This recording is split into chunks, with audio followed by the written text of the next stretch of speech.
tá mesmo remotamente para a UFV, que guarda aqui no meu coração demais, dá conta.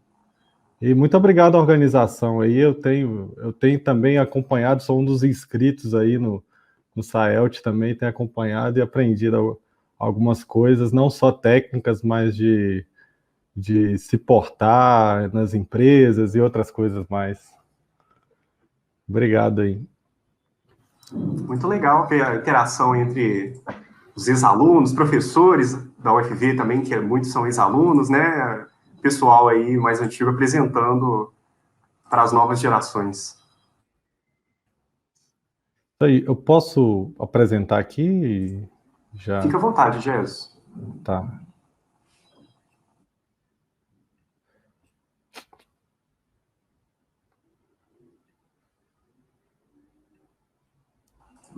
Professor Bandão, professor Rodolfo comentando aí. Tá, estão vendo minha tela aí? Estamos sim, Jesus. Então, pessoal, eu fui aluno aí da UFV, né?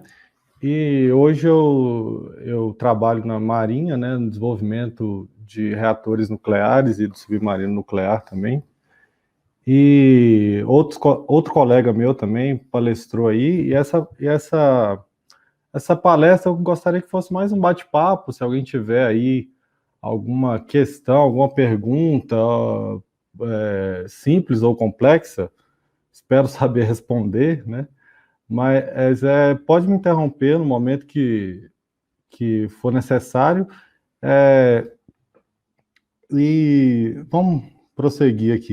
Né, o sumário dessa apresentação, né? Eu falo do objetivo desse bate-papo, um pouco do meu histórico, a energia nuclear, geração de energia nuclear, enriquecimento de urânio, desafios de um projeto nuclear e o arrasto tecnológico do programa nuclear também.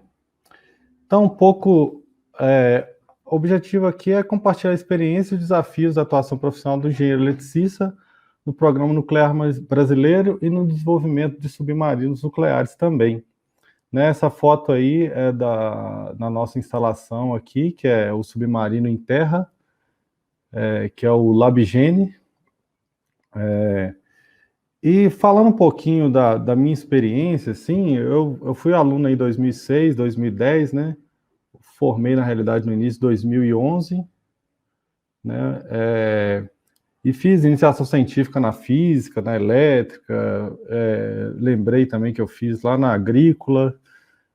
Na Marinha, eu fui encarregado da divisão de engenharia elétrica, lá do projeto da planta nuclear, encarregado da divisão de desenvolvimento de sistemas de engenharia também, e da seção de desenvolvimento de estudos de viabilidade e simulação. Eu fiz mestrado na USP, com parte na École Centrale de Lyon, que eu estudei compatibilidade eletromagnética, processamento de sinais e sistemas de potência.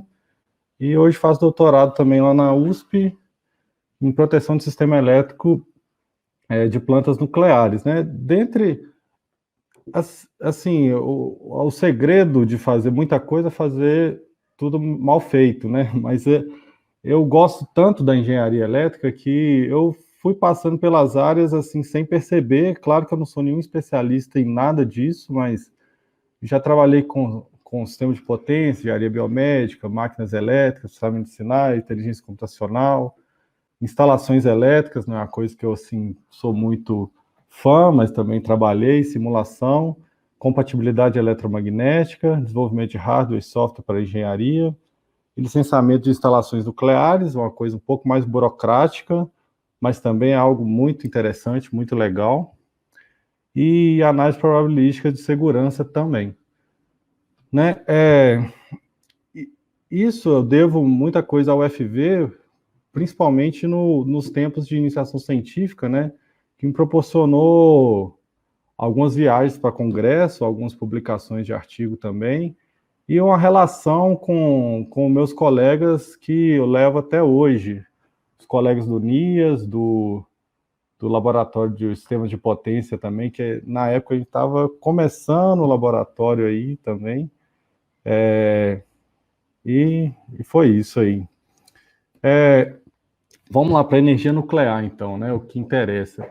Por favor, gente, se alguém tiver alguma pergunta, já pode falar aí que a ideia é de ser um bate-papo, né?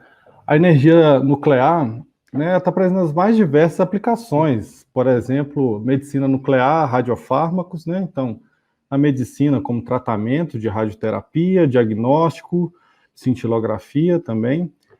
E a principal, talvez, assim, para a nossa área seria a geração de energia, né? Claro que as outras têm uma forte atuação também da engenharia elétrica, né? Mas a geração de energia com a propulsão naval e espacial e usinas nucleares também é a que tem maior foco na engenharia elétrica, né? Por exemplo, aí esse foguete espacial da Ultra Safety Nuclear, esqueci agora, Commitment, sei lá, é uma empresa, né, que fabrica reatores nucleares sobre encomenda, né? E eles estão desenvolvendo esse foguete espacial que também é movido a energia nuclear. E tem um submarinos nucleares, porta-aviões nucleares, né?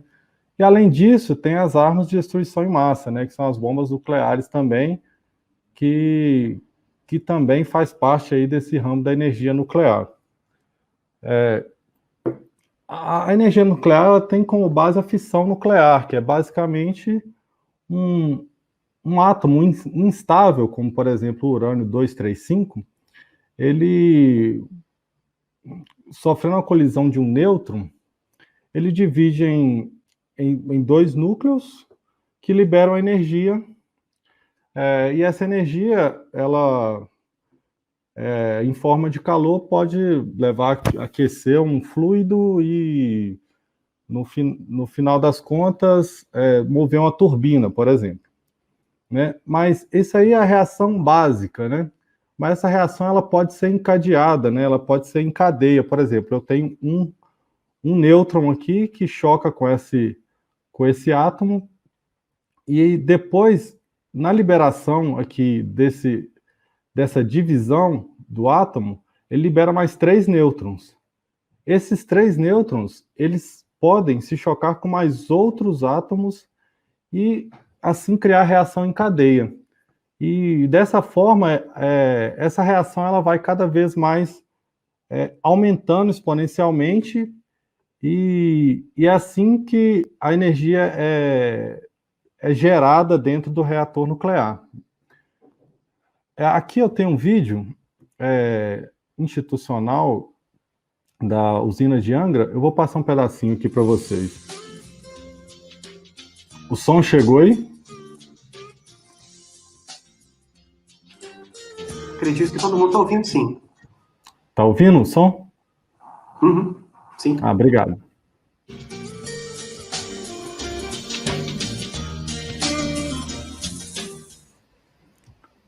Imagine se a energia elétrica que você conhece pudesse caber na palma da sua mão.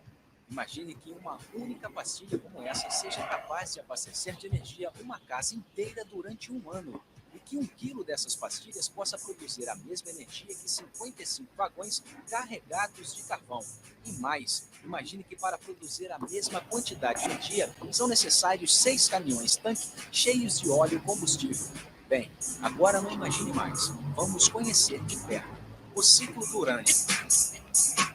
Começamos nossa viagem aqui em Angra dos Reis. Estamos na praia de Itauá, em plena Mata Atlântica, reserva da biodiversidade do estado de Rio de Janeiro. E esta é a Central Nuclear Almirante Álvaro Alberto. Angra 1 e Angra 2. As usinas da eletronuclear são responsáveis pela produção de energia limpa e segura. Mas que combustível se usa para gerar essa energia que respeita o meio ambiente? Para responder a essa pergunta, vamos começar do início. Nosso início é aqui, na Bahia, nas minas de urânio, que é o combustível das usinas nucleares. Mas até que esteja pronto para ser usado na geração de energia elétrica, temos um longo caminho pela frente. O urânio é uma das grandes riquezas do solo brasileiro. Atualmente, somos a 6ª maior reserva desse mineral no mundo, isso com apenas 30% do território brasileiro pesquisado. Aqui, encontramos o urânio em seu estado natural, em formações rochosas.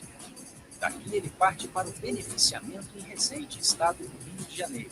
No primeiro estágio, ele é transformado em pó.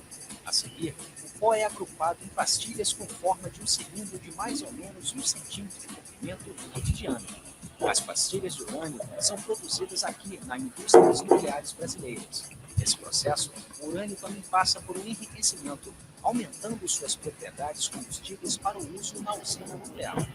Em seguida, as pastilhas passam por um processo parecido com o que se usa para fabricar cerâmica. Aqui elas ganham a resistência necessária para enfrentar as condições de operação a que serão submetidas dentro do reator da usina, como vamos ver logo mais.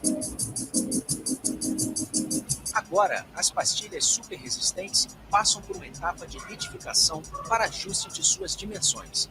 As pastilhas aprovadas são pesadas, arrumadas em carregadores e secadas em fornos especiais. Assim, elas estão prontas para a nossa próxima etapa, a fabricação do elemento combustível. O elemento combustível é composto pelas pastilhas de dióxido de urânio montadas em tubos, assim, uma sobre a outra. Esses tubos são feitos de uma liga metálica especial e formam um conjunto de centenas de varetas rigidamente posicionadas nessa estrutura metálica. Depois de pronto, o elemento combustível é preparado para o transporte. Aqui da fábrica, ele parte numa grande operação de segurança em direção à central nuclear, em Angra dos Reis, lá onde começamos nossa viagem. A diferença de uma usina nuclear para as outras é que a geração de vapor não acontece com a queima de material combustível como carvão ou petróleo, e sim devido a um processo de fissão dos átomos de urânio. Eu vou parar o vídeo um pouquinho aqui, porque nós vamos falar sobre isso aqui nos próximos slides. Então, esse vídeo é um vídeo institucional da eletronuclear, né, que fala um pouco sobre o ciclo do combustível, e esse combustível ele vem parar aqui dentro do reator nuclear. E aquelas reações que a gente conversou há pouco, né, acontece aqui dentro desse reator, e nesse circuito aqui, que a gente chama de circuito primário, em verde, existe um fluido que passa aqui, normalmente água, e ele é aquecido e chega aqui no gerador de vapor. O gerador de vapor, assim, para elétrica, a gente costuma brincar aqui, que é o transformador, né? Ele faz o isolamento de um circuito e outro. E ele isola o circuito que tem alguns resíduos nucleares e material nuclear de um circuito normal. E daqui para frente, a geração é bem parecida com a termoelétrica, né? O vapor ele passa por uma turbina e gira a turbina e gera energia. E também essa mesma construção, né, é aplicado também em um submarino nuclear ou um navio de propulsão nuclear. Aqui a gente vê o circuito primário e o circuito secundário. E só que esse circuito secundário ele não é simplesmente para gerar energia.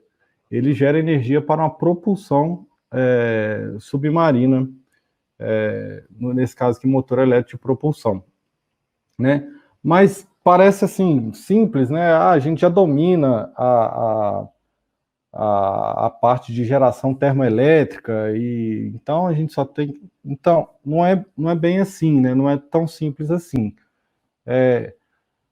Antes disso, né, o país tem que dominar a parte de enriquecimento do urânio, né, que é o que a gente vai falar aqui agora. O urânio, ele tem 92 prótons e ele pode ser encontrado na natureza como urânio 238, e tem outros também, mas esses são os principais. O 238 ele é mais pesado e ele é encontrado normalmente 99% na natureza. Já o urânio 235, ele é mais leve, né? Porque ele tem massa 235, é mais leve, e ele é encontrado 0,72%. O urânio que interessa aqui para a gente é o urânio 235, né? Que é o mais leve. O ideal para aplicação de energia é enriquecer esse urânio a 3 a 5%. O que é enriquecer? É ter uma proporção de urânio 238 e 235 em torno de 3 a 5%. E para isso, a gente usa as ultracentrífugas, que é uma máquina que gira a uma velocidade muito alta para exatamente aproveitar essa diferença de massa entre esses dois átomos para separá-los, né? Então, esse urânio é transformado em gás e ele entra aqui nessa ultracentrífuga aqui. E essa ultracentrífuga gira a uma alta velocidade, sendo que o que está mais leve fica no centro. E uma bomba suga esse urânio, aqui, o urânio enriquecido do centro, e aqui já sai uma porção maior de urânio leve em relação ao pesado, né? E isso a gente pode fazer diversas vezes. Cada vez que a gente faz esse processo, a gente consegue enriquecer mais, porque a proporção entre o urânio pesado e o urânio leve vai aumentando. E aqui já tem um pouco da engenharia elétrica, né? O Brasil hoje fabrica uma ultracentrífuga que é uma das mais modernas do mundo. Por quê? A ultracentrífuga, por girar uma velocidade muito alta, ela exige motores robustos para fazer isso, e esse eixo de giro, normalmente ele é apoiado em alguma coisa, algum rolamento, um mancal, e esse mancal, como gira a uma velocidade muito alta, ele sofre desgastes mecânicos muito grandes. Então, a ideia da Marinha foi retirar essa parte que gera um estresse muito grande, que precisa de resfriamentos com diferentes gases ou líquidos, e fazer com que essa ultracentrífuga simplesmente levite, e ela não precise mais todo esse resfriamento de rolamento e de mancal. Então, aí a engenharia elétrica já começa com o controle e a parte magnética, né, que a levitação é magnética dessas ultracentrífugas. E aí, para a gente enriquecer o urânio a 3%, a gente faz isso aí, se a gente fizer isso aí uma vez, sei lá, aí sai um urânio ali a 1% aqui, na saída do urânio enriquecido. Mas a gente pode fazer isso diversas vezes, que a gente chama do enriquecimento de urânio em cascata.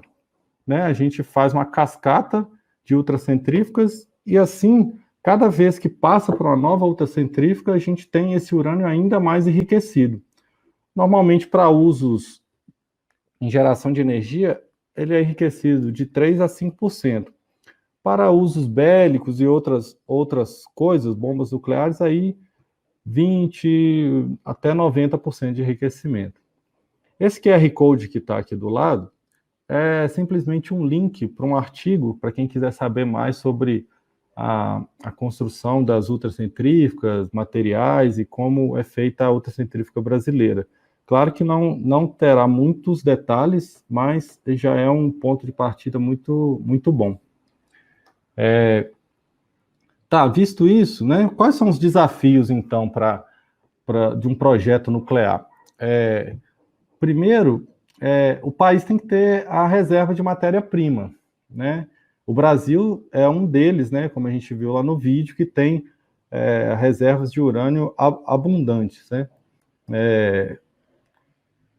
Tem que ter o domínio do enriquecimento do combustível também, porque um país ele não compartilha essa tecnologia com o outro, ele não compartilha a tecnologia de enriquecimento, porque pode ter, nos finalmente, fins bélicos também, né? Tá aqui embaixo, tecnologia não é compartilhada entre os países que a dominam, né? Evidentemente. E tem a qualificação dos equipamentos, né? A qualificação dos equipamentos pode ser ação sísmica, de compatibilidade magnética e radiação também. Eu vi que tem uma pergunta aqui: como é o mercado de energia nuclear no Brasil? o mercado de energia nuclear do Brasil, né, ele é muito restrito aos órgãos públicos, né, que a gente tem a INB, que é a indústria nuclear brasileira, e, por exemplo, a Marinha constrói ultracentrífugas e ela vende para a indústria nuclear brasileira, né? A tecnologia é nossa e a gente vende para eles enriquecerem o urânio lá e levar para as usinas de Angra, né? Angra 1 e 2, né? Espero que eu tenha respondido a pergunta. Talvez, acho que tenha outra pergunta aí. Por que usar energia nuclear, né? Porque é uma energia de alta densidade, né?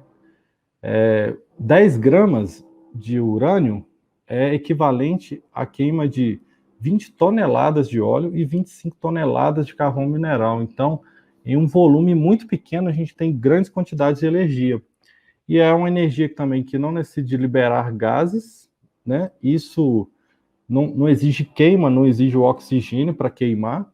Isso é muito importante, por exemplo, um submarino que está submerso, como que eu vou mover um gerador diesel debaixo da água? O gerador diesel ele precisa de oxigênio para haver a combustão dentro do gerador. Então, isso é importante, por exemplo, para um submarino nuclear.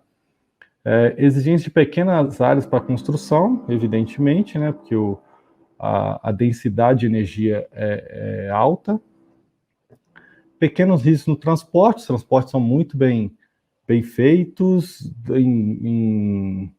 e são em pequenas quantidades também, né? Não precisam de vagões de minério, por exemplo. Pequenas quantidades de resíduos, no entanto, os resíduos são radioativos, né? Então tem que ser muito bem cuidado esses resíduos.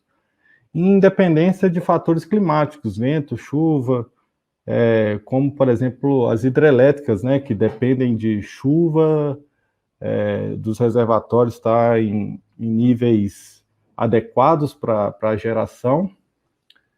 E por que não usar energia nuclear, né?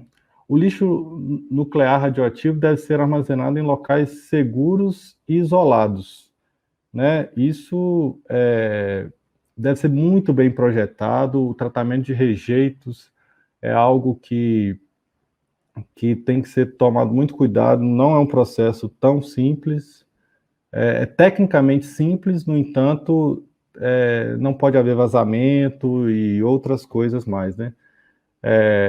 As instalações têm alto custo, né, para instalar, porque os equipamentos são muito caros por causa da qualificação.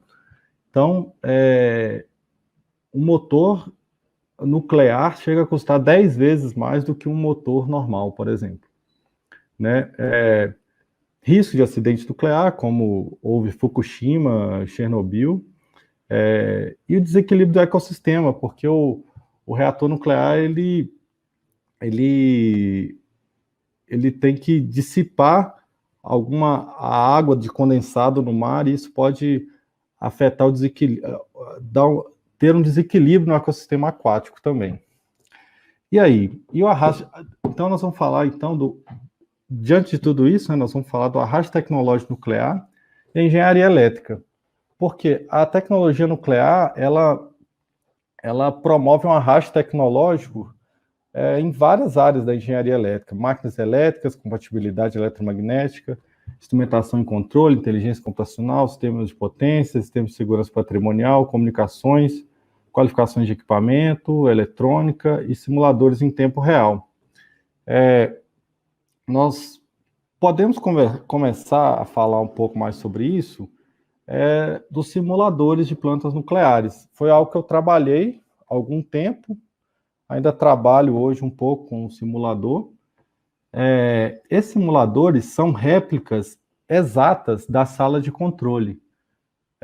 Eu não sei se tem alguma pergunta aí, mas se tiver, por favor. Eu estou tentando também ver as perguntas aqui, mas não estou conseguindo acompanhar. Eu estava deixando para o final, Mas se quiser, eu já posso apresentar de uma vez. Eu acho melhor, porque o meu foco maior é que o pessoal participe mesmo, e não importa se eu vou terminar ou não essa palestra. Ok. Então temos primeiro aqui, a primeira pergunta é do Ian Dias. Como o mercado de engenharia nuclear no Brasil? Tá. Essa eu acho que eu vi e tentei responder mais ou menos, que eu falei da Sim. INB, que vende... Uhum. Ele também pergunta sobre o CERN, se o CERN tem costume de contratar engenheiros e eletricistas brasileiros para trabalhar lá. Se você souber. Desculpa, eu não sei o que é o CERN. É o laboratório de acelerador de partículas, eu acho, que o Ian perguntou. Tá. Não, então, o CERN é outra instituição, outra coisa. O acelerador de partículas pode, sim, ter a ver com o nosso trabalho, mas não tange aqui a energia nuclear no momento, não. Desculpe, talvez eu não entendi a pergunta, viu? Se o Ian puder também, ele pode, por favor, se ele não foi esclarecido, não era sobre isso. Tá. Então é o LHC, né? Traduz as siglas aí, que são muitas siglas. Por favor, Ian, nos facilite. Eu vou continuar aqui, e aí depois a gente vem com outra rodada, pode ser?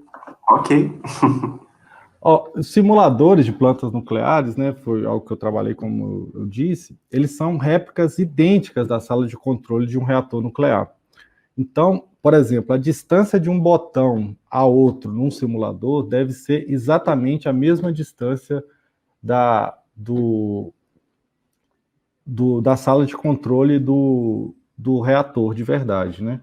Então, esses simuladores, eles rodam em um servidor e eles excitam as telas, né? E o operador tem a sensação de estar operando realmente aquela planta nuclear.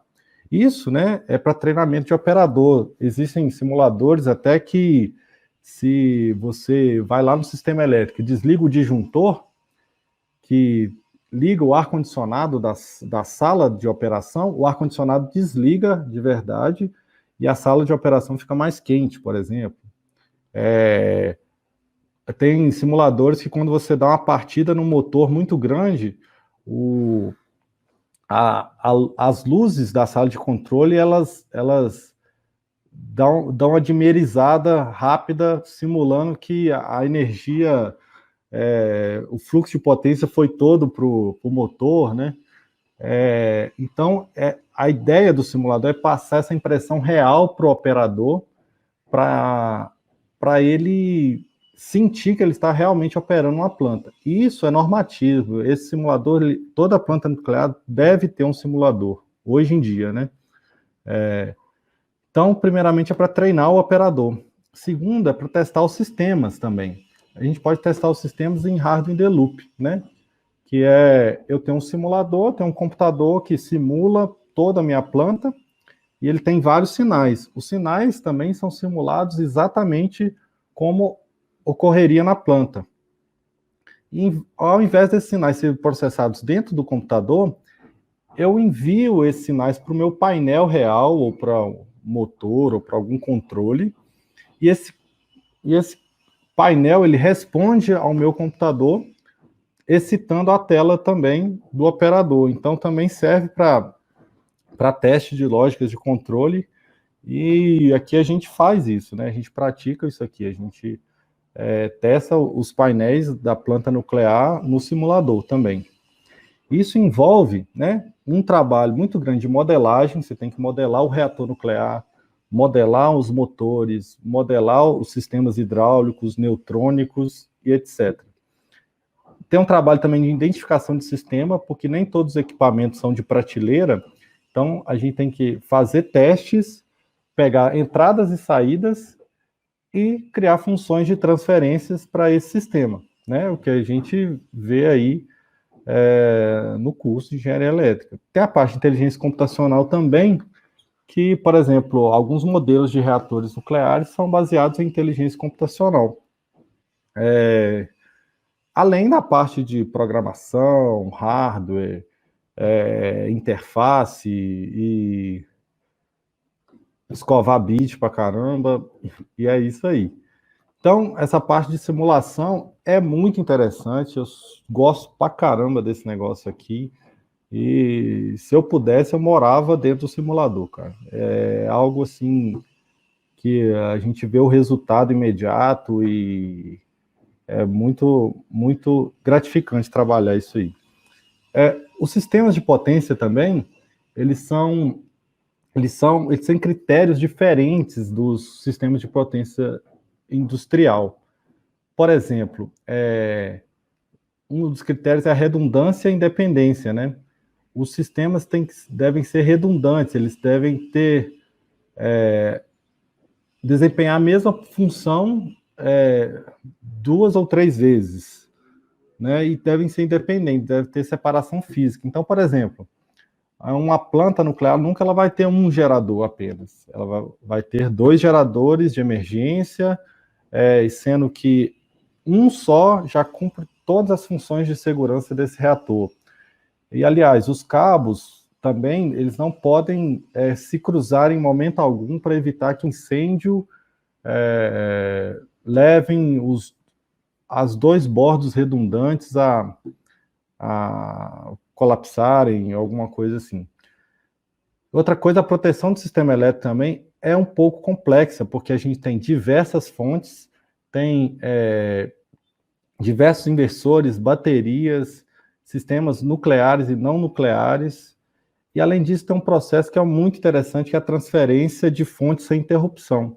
Eu consigo fazer um sincronismo dinâmico entre 2 máquinas sem ter que usar um sincronoscópio ou aumentar a excitação do gerador ou algo assim.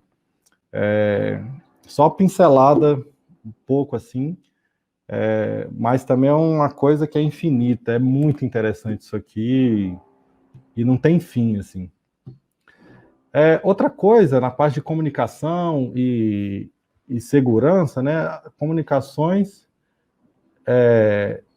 tem a parte de segurança patrimonial, porque o inventário nuclear ele é controlado. Tudo que entra de material nuclear e tudo que sai deve ser contabilizado.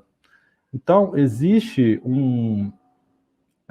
o controle de inventário e de acesso a esses compartimentos que tem o material nuclear. Então, a parte de segurança, comunicação, que também envolve processamento de imagem, controle de processo e operação do reator também é algo muito importante para a planta, né? Parece que é um sistema mais à margem, mas ele é muito importante também do controle do inventário, e isso vai o controle de acesso, identificação do operador, se o operador é aquela pessoa mesmo, processamento de imagem para isso, né? Controle do acesso, se a pessoa tem necessidade de conhecer e necessidade de acessar aquele compartimento. E, além disso, também tem os projetos de máquinas especiais, porque as indústrias estão acostumadas a lidar com circuitos de altas temperaturas, como na energia nuclear isso acontece corriqueiramente. No entanto, a indústria não está acostumada a lidar com máquinas em contato direto com material radioativo, o que leva à degradação de materiais muito rapidamente, né? E uma manutenção em usina nuclear pode ter um transtorno muito grande, né, por se tratar de material nuclear.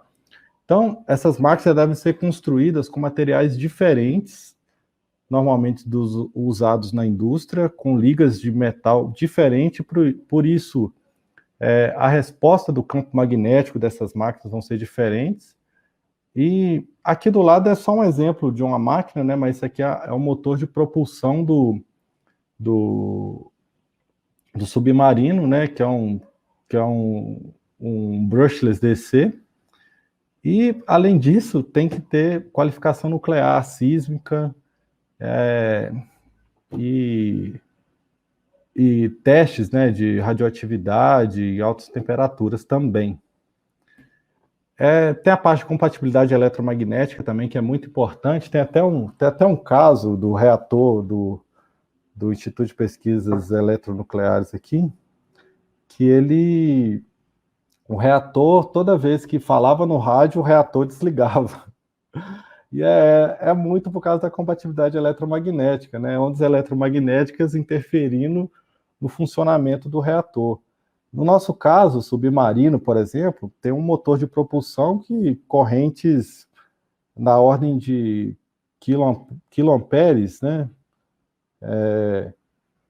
E isso gera, dentro do submarino, um campo eletromagnético muito complicado de lidar, né? Então, essa é algumas coisas que a gente tem que lidar no projeto, e você não pode falhar um reator por causa de um rádio, né? Por favor, né?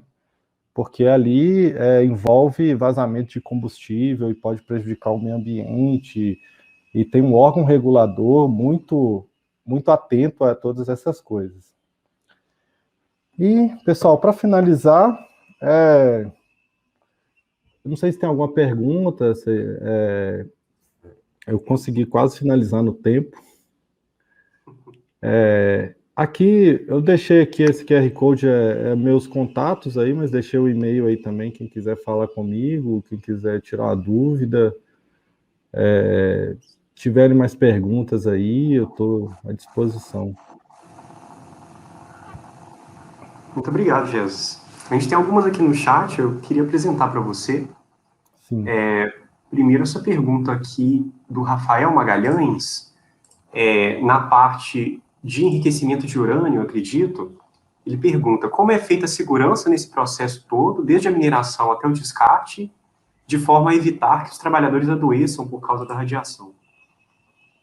Então, Rafael, o negócio que essa concentração baixa na hora da extração, a dose não é muito baixa, entendeu? A dose de radiação é muito baixa, então na extração não tem assim tanto cuidado para a extração em relação às roupas, à vestimenta, mas depois do enriquecimento, aí sim, aí esse material radioativo é armazenado de uma maneira adequada, sendo que essa radiação ela não vai prejudicar o operador daquele sistema, né? E para isso são guardados normalmente em materiais, eu posso estar enganado em relação ao material, mas materiais de cobre, e tem uma forma específica também. Não pode ser guardado em um cilindro comum. O cilindro tem que ter uma forma geométrica específica também para evitar que, de alguma forma, essa reação em cadeia inicie, né? Então, sim, são tomados vários cuidados. Dependendo do ambiente, o operador ele tem que vestir uma roupa específica para cada ambiente, né? E tem a questão do controle de acesso também. Não é qualquer pessoa que entra em qualquer compartimento. E além disso, o operador, todo o pessoal anda com o que a gente chama de dosímetro, né? É algo que anda no bolso e ele captura essa radiação. E no final do mês, esse dosímetro é mandado para análise para ver se aquele trabalhador tomou a dosagem mensal maior do que ele poderia tomar. Se ele tomou uma dosagem maior, ele vai ter que ficar um tempo sem ficar em contato com o material nuclear. Então, é tudo controlado, entendeu? E os cuidados são milimétricos para lidar com combustível nuclear. Espero ter respondido a pergunta. Uma pergunta aqui do Clebson, a respeito dos equipamentos. Ele pergunta, Os equipamentos elétricos utilizados na transmissão e na proteção têm que ter alguma qualificação? Então, os equipamentos elétricos, eles são divididos em dois grandes grupos. Os equipamentos elétricos relacionados à segurança nuclear e os equipamentos elétricos não relacionados à segurança nuclear. Os equipamentos não relacionados à segurança nuclear, eles são equipamentos industriais comuns. Os equipamentos relacionados à segurança nuclear, que participam da proteção do reator nuclear, para que esse inventário não vaze para o meio ambiente, outras coisas, eles são todos qualificados. E qualificados em relação a sismo, por exemplo, um gerador, ele tem que funcionar mesmo se tiver um sismo, ele tem que funcionar e fornecer energia. Então, a qualificação dele, a construção desse equipamento é diferente da construção de um equipamento industrial normal. Por exemplo, cada parafuso é rastreável. Cada pequena parte do equipamento, ela é qualificada. Então, sim, cada um desses grandes grupos tem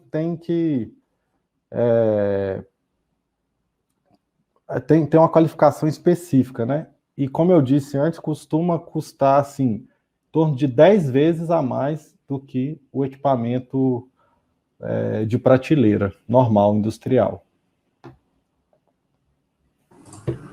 Ok, o Rafael Magalhães falou que a pergunta dele foi contemplada. Valeu, Rafael, obrigado. Valeu, Cledson também. Tem mais uma pergunta aqui, que é do Nelson.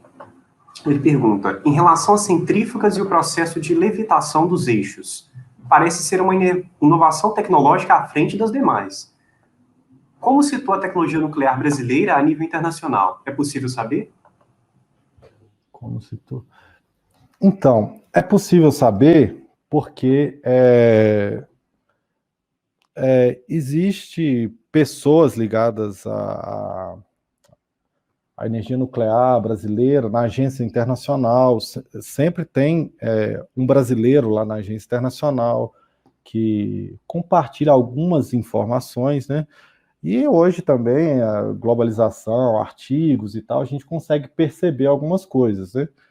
Mas sim, o Brasil ele está situado à frente de diversos outros países porque ele não é uma grande potência nuclear, no entanto, ele domina o enriquecimento, né? Como a gente disse, ele tem reservas de urânio. E só nesses dois quesitos, o Brasil já se põe à frente da maioria do mundo, entendeu? Se eu não me engano, são 8 ou 6 países que têm essas duas características, né? De ter a reserva e enriquecer o combustível nuclear, dominar a tecnologia do enriquecimento, né? Então, acho que é assim que o Brasil se situa, né, na energia nuclear.